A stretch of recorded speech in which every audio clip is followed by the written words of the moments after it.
All right, now, joining us from Brazil, from the Brazilian Wind Energy Association, Abeeolica, to discuss how the winds of change are already blowing in Brazil, please welcome Dr. Rosana Santos.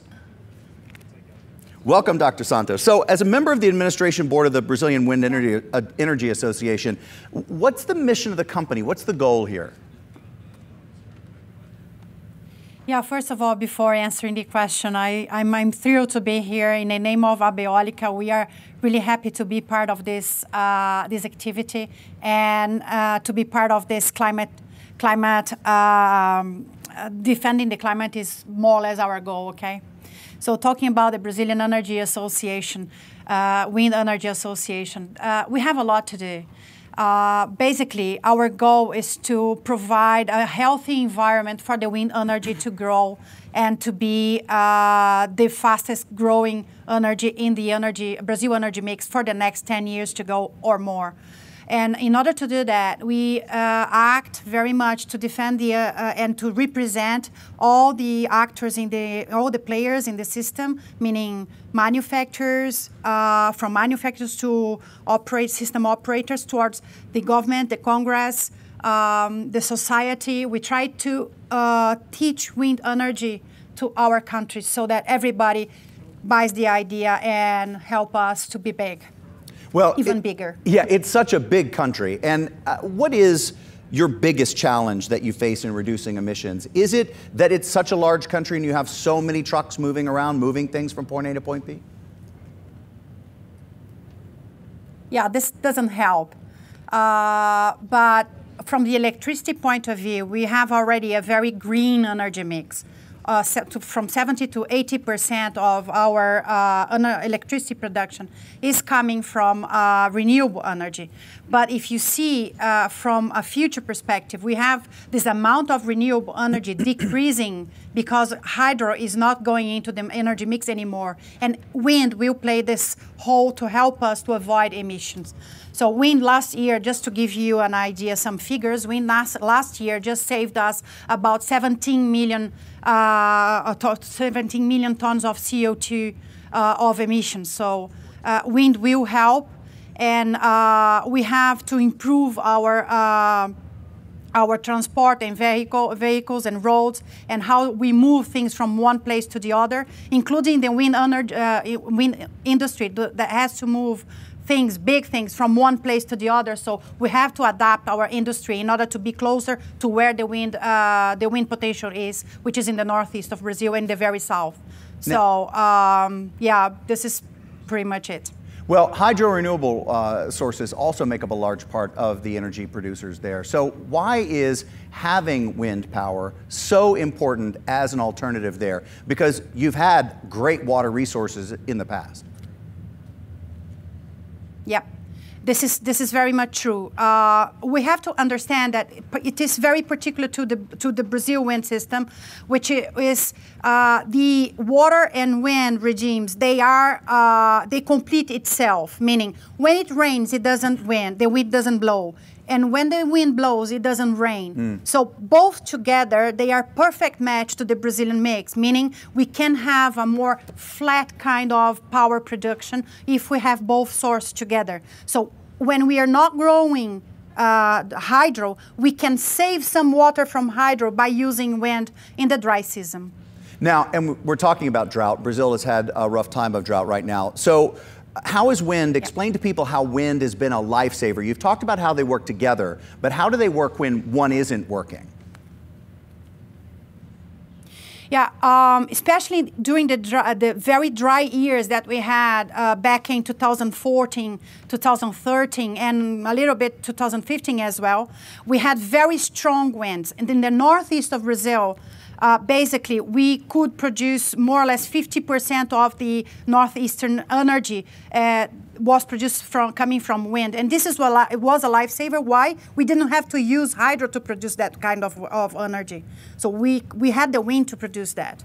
So it was definitely a lifesaver. If it weren't for wind, I don't know. I really don't know. Wind was a lifesaver during this period. So do we find that Brazil is moving away from hydropower now? And why is that? And will you take that energy and put it into wind energy?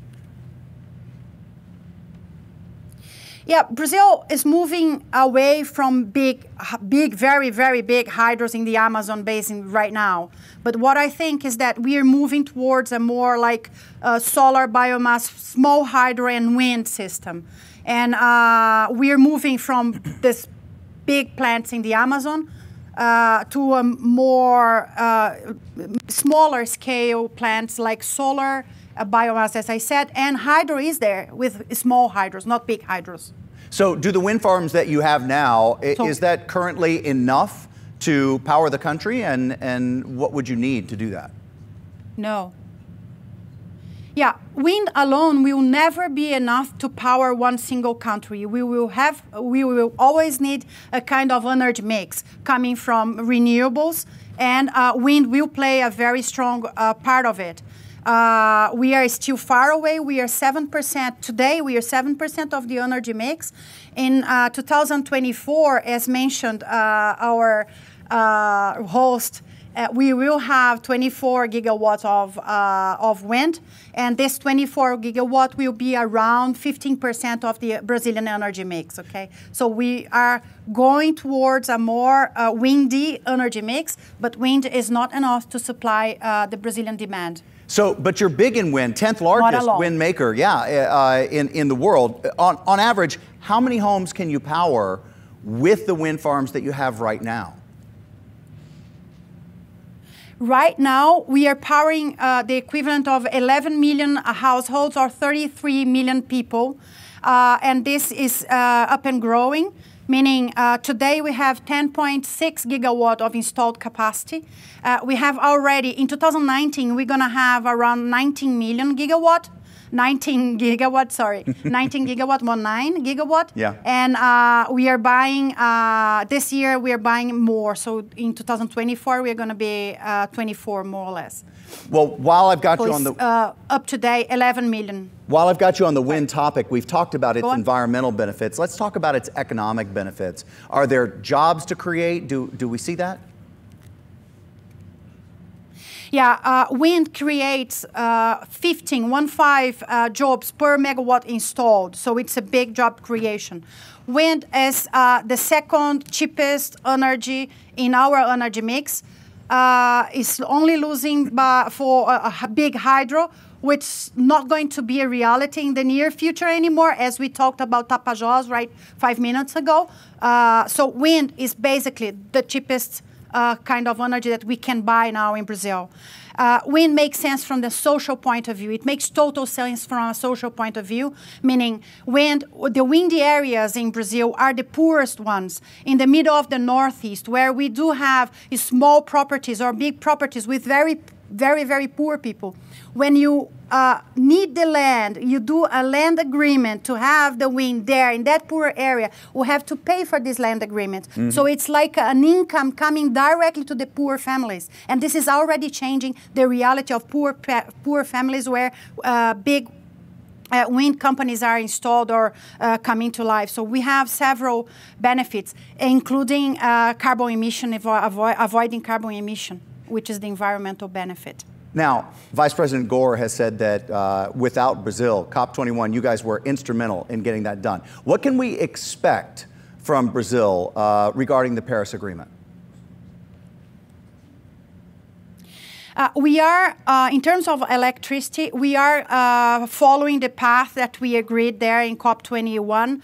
Brazil has always had this very active role in proving that we need to do something about this issue that we are all discussing now. In terms of energy, not talking electricity, in talking energy, we still have a way to go. We have a lot to change, as you mentioned before, on our transportation way of doing things. We have to improve the efficiency of our vehicles, perhaps using more electrical vehicles, which is not a reality today in the country. So in terms of energy, not electricity, energy, transportation, for example, we still have a lot to do.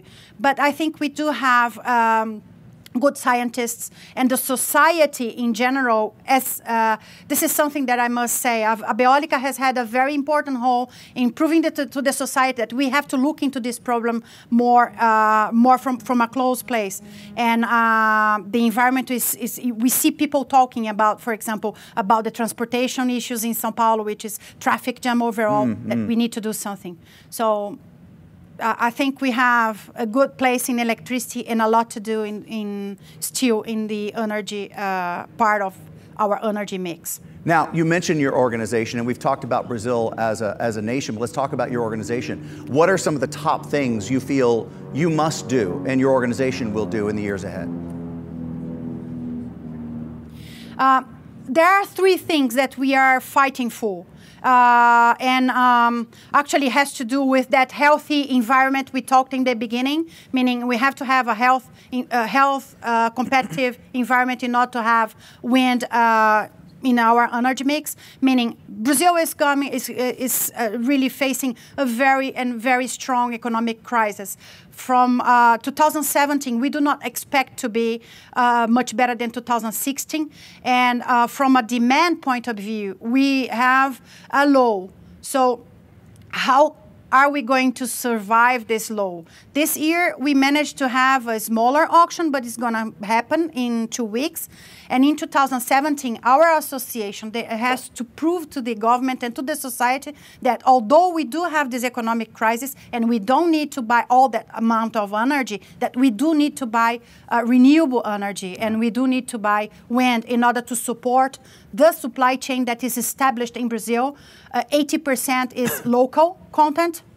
So we do have a large supply chain to sustain here, and if we don't have demand, the supply chain might break. Right. And all this brilliant past will not turn into a brilliant future. Transmission lines, we lack transmission lines because of several problems. Planning, we have to change the way we plan our transmission lines, meaning we have to look into what we call the wind basing, where the wind is. We have to build the transmission lines ahead. And where the solar is, we have to go ahead with the transmission lines in order to be able to profit from those renewable energies. And then finally, we do have a problem in financing renewables in general. BNDES, which is the major financing from the infrastructure sector here in Brazil, has just published new rules which maintain the quality of financing to the renewables and decrease for some of the other sources.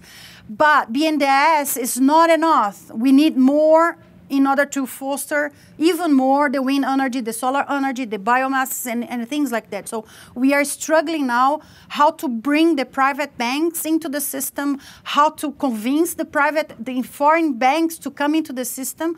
How do we equate the problem that we have a revenue in reais and perhaps a debt in dollars? So the renewable energy, they have to solve this problem. So demand, transmission, and financing. And finance. Well, we wish you, Rosana Santos, luck with all 3 of those, and Abeeolica luck as well. Thank you.